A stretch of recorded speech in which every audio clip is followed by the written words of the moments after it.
ശിവായി നന്ദിനിയെ വളരെയധികം സ്നേഹിച്ചു. അവൾ അവന്റെ ബാല്യകാല പ്രണയമായിരുന്നു. ഇന്ന് അവർ വിവാഹിതരായി 3 വർഷം കഴിഞ്ഞു.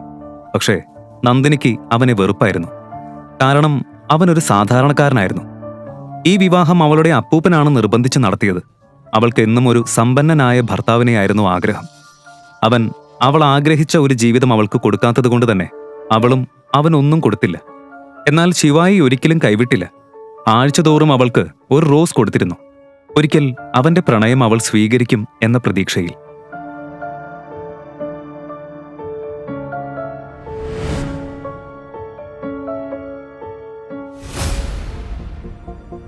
ഹായ് നന്ദിനി. ഓ ഹായ് റിയ. വാവ്, നീ ഇന്ന് സുന്ദരിയായിട്ടുണ്ടല്ലോ.